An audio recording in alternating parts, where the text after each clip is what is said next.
Hey everybody, Ethan Malay. Today we're going to talk about Lost Cities, a two-player card game by Reiner Knizia. In Lost Cities, both players are building expeditions to explore unknown lands. You're playing cards. The cards go from 1 through 10, and there are some multiplier cards in there. On your turn, you're going to be playing a card from your hand, and you're going to be drawing a card, either from the shared draw deck or one of the discard piles on the board. And that is where a lot of the strife in the game comes from, because having to play a card is fine. Discarding a card counts as playing, and so you have a hand of 8 cards, and some of these cards might be useful to you. A lot of times you'll find that they are not useful in any way to you. Problem is, it's a very good chance that a card that is not useful to you is very beneficial to your opponent. So you'll have cards, and your hand will start to build up with these cards that you don't want to play or can't play, and you know your opponent's waiting for them. So you both sort of play this brinksmanship game where you're both sort of waiting, and you're not really showing what colors you're going for, but you gotta start moving because the deck will run out and that will trigger the end of the game. So you're playing, you're being very careful, and you're saying, okay, I think I have enough to start a run here.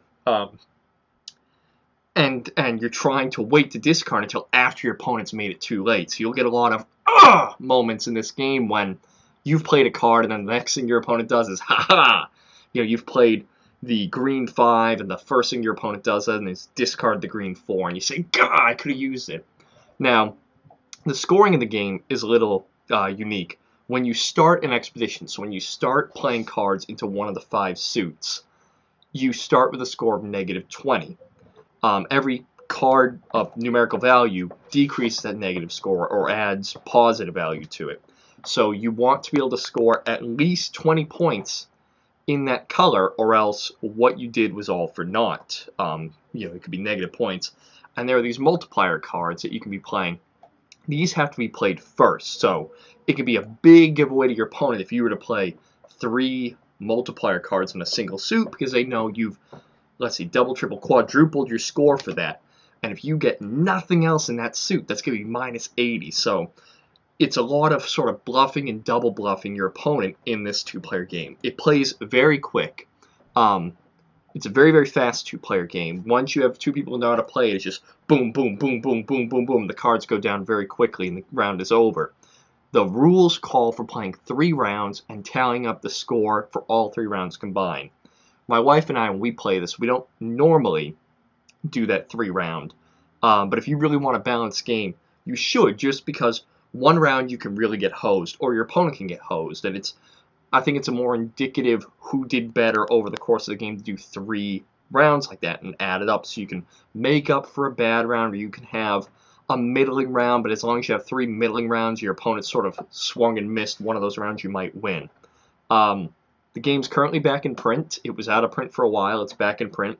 It's pretty cheap. It's just a deck of cards, and it's a lot of fun. I would warn you, if you are just starting out the game and if you're teaching people, you really have to remind people that it's play a card, draw a card. You think that wouldn't be much, but I found that people get so concentrated on what they're doing, they either draw a card before they play, or they'll play cards and not draw cards, and you sort of thrown off the mojo of the deck. Oh, well, wait, what card was supposed to be mine? What card was supposed to be yours? So just, if you're teaching somebody, make sure they keep that in mind. Play a card, draw a card. But I cannot recommend Lost Cities highly enough. I think it's a great 2-player card game. Some people don't care for it. Thematically, there's not much to it, but it's a card game. It's a numerical card game. And I think it's a really strong 2-player card game. It's one of those games. It's a modern classic. I mean, it's the kind of game I think people will be playing, maybe not with the same theme on it, but in terms of just the bare bones numbers, I think it's a game that could be played for 100 years going forward. I've enjoyed it. It's one of our most played games because of how quick it is and because of how easy it is. I've taught a bunch of people it. I really like it. I don't have much more to say about it, so this has been Ethan Malay with No Rules Review. If you like what you saw today, share, like, comment, subscribe, follow us on Twitter, and I will see you next time. Bye-bye now.